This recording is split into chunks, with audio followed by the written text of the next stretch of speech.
The world population has increased from 1 billion in 1800 to 7.7 billion in 2019. It took nearly 7 centuries for the population to double from 0.25 billion in 800 AD to 0.5 billion in 1550 AD.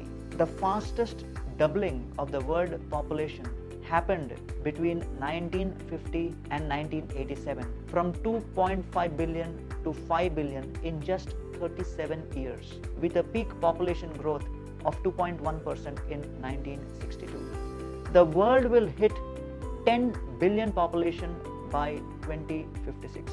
Since its inception in 2015, the 2030 Agenda for Sustainable Development Goals adopted by the United Nations has provided a blueprint for shared prosperity in a sustainable world, a world where all people can live productive, vibrant, and peaceful lives on a healthy planet.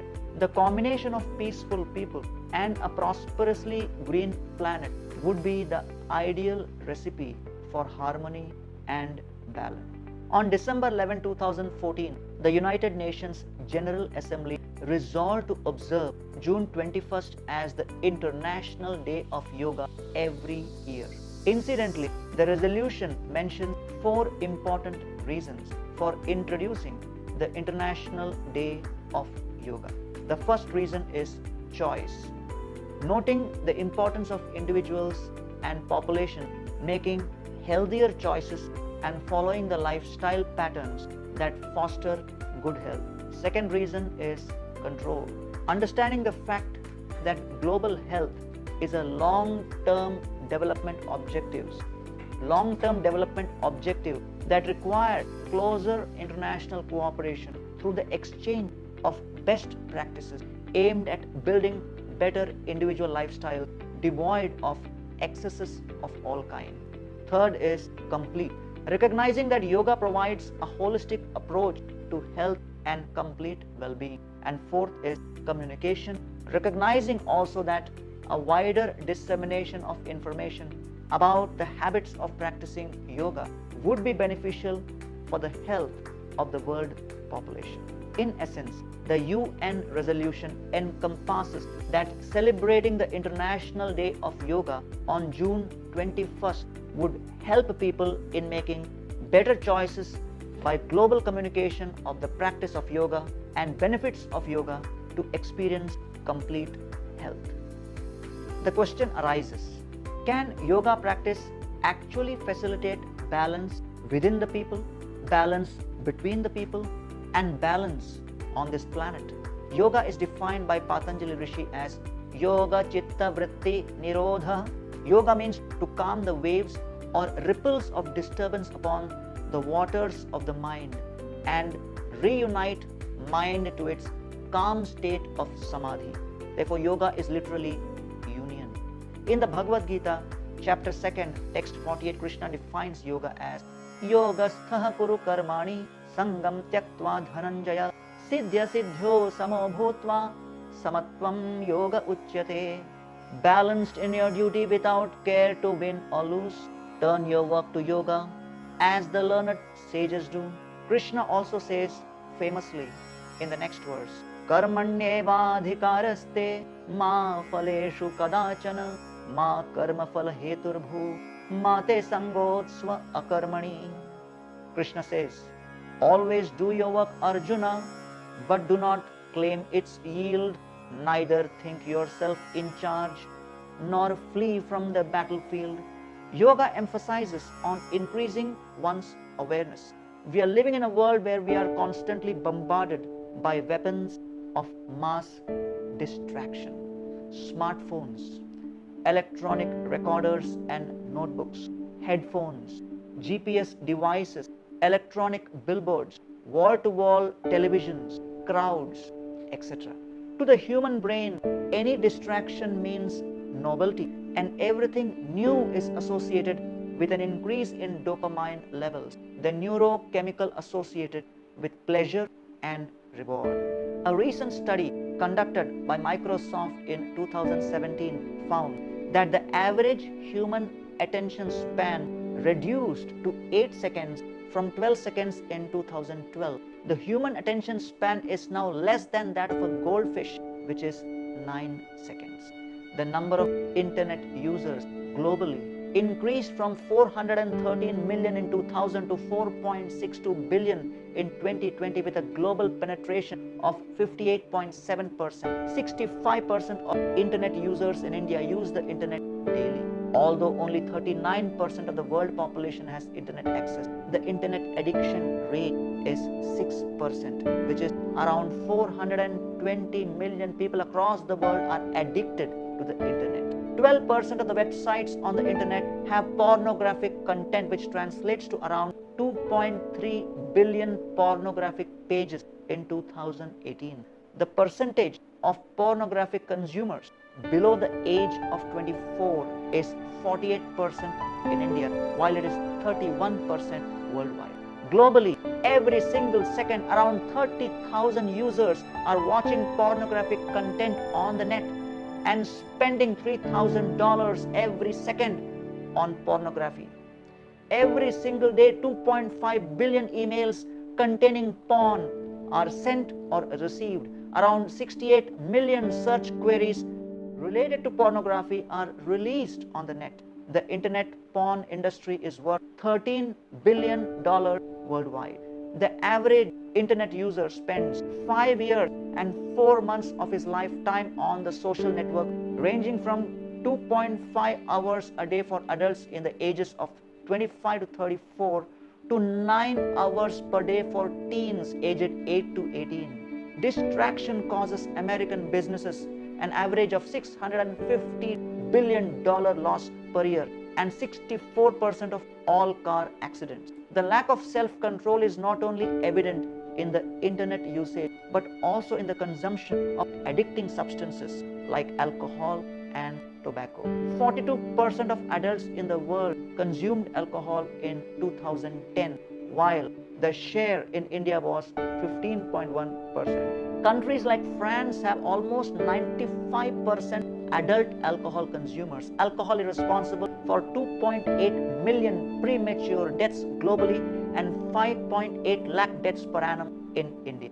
Smoking killed an estimated 100 million people in the 1900 to 2000 period and is estimated to kill 1 billion people in the 2000 to 2100 period. Globally, smoking causes 6 million deaths every year, which translates to 1 death every second. The impact of a global population with a lack of self-restraint and self-control is not limited to damage to human society alone. The impact on the environment due to such a reckless approach toward sense enjoyment is humongous.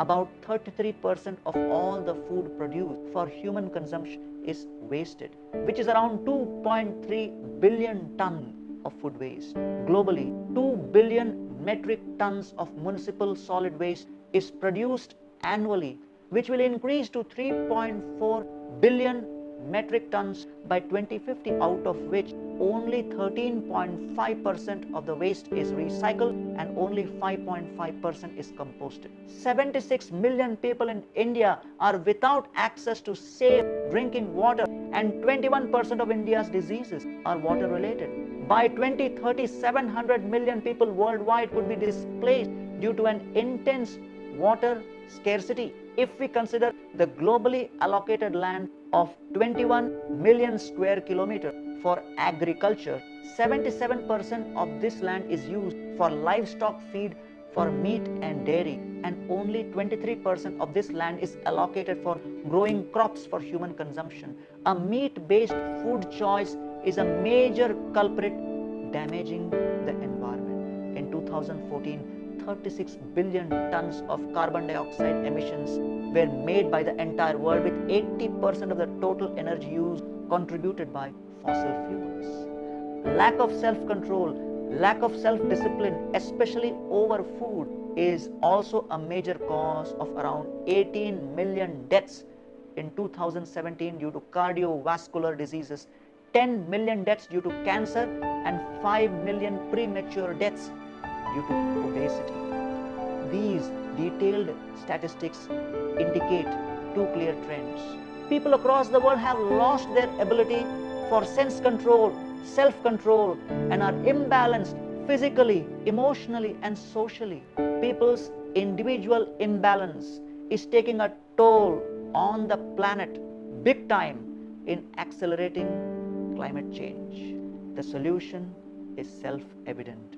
People need help in improving their self-discipline and self-control, and yoga, by its very definition, is a process which helps one improve control over one's thoughts, over one's speech, behavior, and life choices.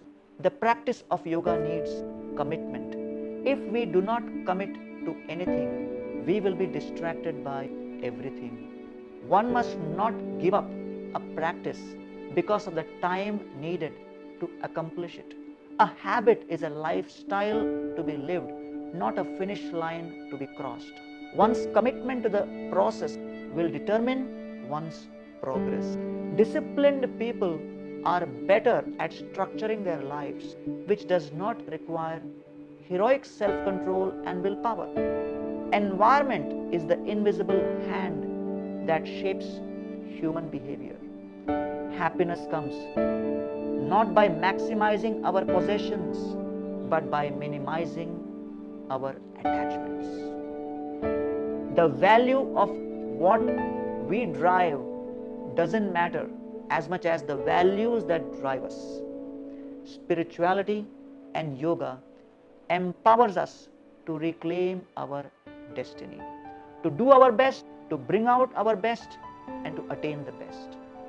Speak to give people peace of mind, not a piece of your mind. We have to be honest, sincere, and authentic in our efforts. Any kind of cheating propensity has to be abandoned.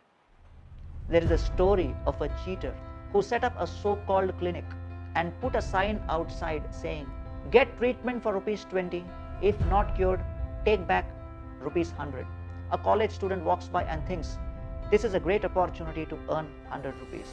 He goes into the clinic as a patient, also with a cheating intent, and says, "Sir, I cannot taste anything." The cheater says, "Assistant, bring medicine from box number 22 and put 3 drops in the student's mouth." The assistant brings the bottle, puts the 3 drops. The student shouts, this is not medicine, this is kerosene." The cheater smiles. "Congrats, your sense of taste is restored. Please give me ₹20. The angry student goes away, but returns after a few days and says to the cheater, "Sir, I have lost my memory. I cannot remember anything." The cheater again shouts, "Assistant, bring medicine from box number 22 and put 3 drops in his mouth." The student is furious and he says, "Sir, box number 22 is kerosene. You gave me the same thing last time to restore my taste." The cheater says, "Congrats, you got your memory back. Give me my ₹20. The student pays, but is extremely angry, and he goes away and comes back determined after a week to get his ₹100. This time he tells the cheater, "Sir, I have a severe problem with my eyesight. I cannot see at all." The cheater says, "Well, I'm sorry, I don't have any medicine for this, so you take this ₹100. The student stares at the note and screams out, "This is not ₹100, this is a ₹20 note." The cheater says, "Congrats, your eyesight is restored. Give me my ₹20. Srila Bhaktisiddhanta Saraswati Thakur calls this phenomena as the Vanchita Vanchaka Sangha, the association of the cheater and the cheated. One must therefore approach the practice of yoga with the sincerity and the intensity of an honest practitioner. The serious practice of yoga transforms the selfish heart into a selfless one. Just because a thought is persistent doesn't make it pertinent. One must learn to peruse our thoughts. Worry is the interest we pay on loans we haven't taken. Just reading more books on weight loss won't help us lose weight. Getting opportunities is providence. Grabbing them is diligence. Once, a monk was out in the street light searching for something. A neighbor passed by and asked, "What happened?" The monk said, I lost my key. The neighbor also started to look for the key, and soon, seeing them, 3 other neighbors joined to help in the search. At last, one of the neighbors asked, "My dear monk, where did you exactly drop the key?" The monk said, "Actually, I didn't lose the key here. I lost it inside my hut." Everyone was bewildered. They said, "If you lost the key inside the hut, why are you searching it here under the light?" The monk said, "That is because my hut is dimly lit and it is so much brighter under the street light." The neighbors laughed. The monk replied, "When you lose money, when you lose a job, when you break a relationship, you lose it outside in the world. Then why do you lose your peace of mind within and feel sad? And if you lose your peace of mind within, then why do you not try to research the lost joy and peace within the mind and rather keep searching for it elsewhere, outside? You avoid looking inside yourself because the light is dimmer and it is more inconvenient. Our choice has a louder voice than our voice. What we do speaks louder than what we say. If you don't stand for something, you will fall for anything. Not all of us can do great things, but we can do small things with great love. For every minute you are angry, you lose 60 seconds of happiness. Life is like riding a bicycle. To keep your balance, you must keep moving. Success is not final. Failure is not fatal. It is the courage to continue that counts. Everyone thinks of changing the world, but very few think of changing themselves. It is what you read when you don't have to that determines what you will be when you can't help it. The French newspapers reported the death of a man in Cannes in France in 1888. One newspaper reported with the headline, "The Merchant of Death is dead." Actually, Ludwig Nobel had died, but the newspapers, by mistake, mentioned the name of his brother, Alfred Nobel, the inventor of dynamite, as dead. When Alfred Nobel read these headlines, he asked himself, "Is this how I wish to be remembered?" And it is speculated that this incident inspired him to set aside a major part of his wealth for the famous Nobel Prize, to avoid this kind of a posthumous reputation. Wealth is the power to choose. Financial wealth is the power to choose how to spend money. Social wealth is the power to choose whom to spend time with. Time wealth is the power to choose how to spend your next moment. Mental wealth is the power to choose how to spend your attention. We must develop the art of getting things done and also the art of leaving things undone. The wisdom of life consists in eliminating the non-essentials. The place to improve the world is first in one's heart, head and hands, and then work onward from there. New goals don't deliver new results. New lifestyles do. And a lifestyle is not an outcome. A lifestyle is a process. All of your energy should go into building better habits, not chasing better results. The cost of your good habits are in the present. The cost of your bad habits are in the future. There are 3 things you cannot buy. Fitness. You have to keep fit whether you are rich or not. Second is diet. You cannot pay someone to be on a diet for you. And third is a spiritual discipline. No one can look after your soul but yourself. Discipline is the fusion of intention with action.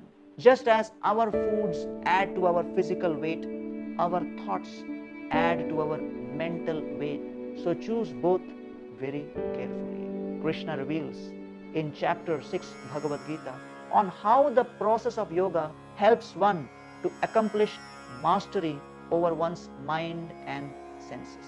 Yada viniyatam chittam atman evavatisthate nispruha sarva kamebhyo yukta ityuchyate tada.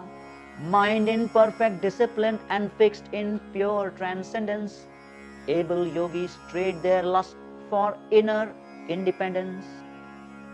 In the 19th verse of the 6th chapter, Krishna says, Yatha dipo nivastastho nengate sopama smrta yogino yata chittasya yunjato yogamatmanaha.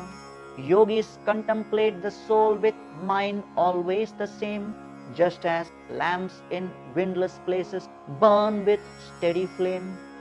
In the 20th to 23rd verse, Krishna says in the same 6th chapter, Yatro paramate chittam niruddham yoga sevaya yatra chaivatmanatmanam pashyan atmani tushyati sukham atyantikam yattad buddhi grahyam atendriyam vete yatra na chaivayam sthitas chalati tatvatah yam labdhva chaparam labham manyate nadhikam tata yasmin sthito na dukkhena gurunapi vichalyate tam vidyat dukkha samyoga viyogam yoga sangitam. Mundane mental actions thus entirely restrained, perfect yogis enter trance, as I shall now explain. Purified they see the soul and boundless joy commences, recognized and relished through their transcendental senses, fixed in bliss and resolute through any trial or pain. Such enlightened yogis know there is no greater gain. Then Krishna explains in the 6th chapter, verse 24 and 25. Sanishchayena yoktavyo yogo nirvinna chetasa sankalpa prabhavan kaman tyaktva sarvan asheshata manasaivendriya gramam viniyamya samantata shanair shanair uparamet buddhya dhriti grihitaya atma samstham manah kritva na kinchit api chintayet. Deeply fixed in yoga with complete determination, use the mind to curb desire and all speculation. Fixed upon the soul alone with no mental affliction, step by step one enters trance with wisdom and conviction. Then Krishna explains in the 26th to the 28th verse, Yato yato nischalati manas chanchalam asthiram tatastato niyam yaitat atmanyeva vasham nayet prashanta manasam hyenam yoginam sukhamuttamam upaiti shantarajasam brahma bhutam akalmasham yunjanevam sadatmanam yogi vigata kalmasha sukhena brahma samsparsham atyantam sukhamashnute.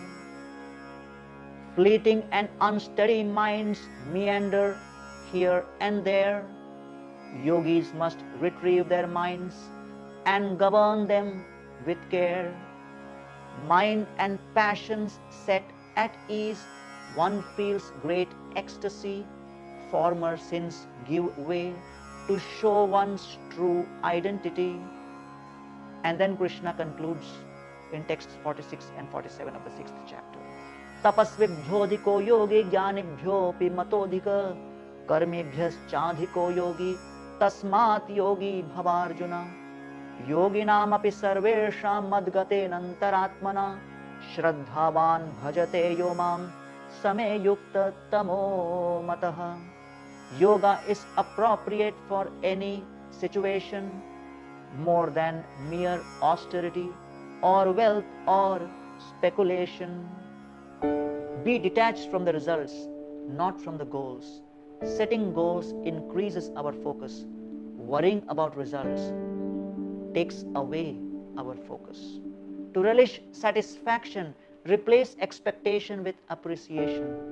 Being deeply loved by someone gives you strength, while loving someone deeply gives you courage.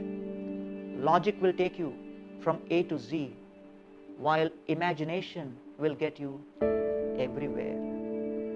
Life can only be understood backwards, but life must be lived forwards. Faith is taking the first step even when you can't see the whole staircase. Talent hits a target no one else can hit. Genius hits a target no one else can see. Attitude is greater than accomplishment. One's flexibility, selflessness, forgiveness, obedience, and dependence on the Supreme in provoking situation makes one noble. This is the essence of yoga, which facilitates harmony, a sense of restraint and responsibility within a person, real love and affection between people, a sense of respect towards the planet, and a commitment to reduce, reuse, and recycle in one's lifestyle choices and habit.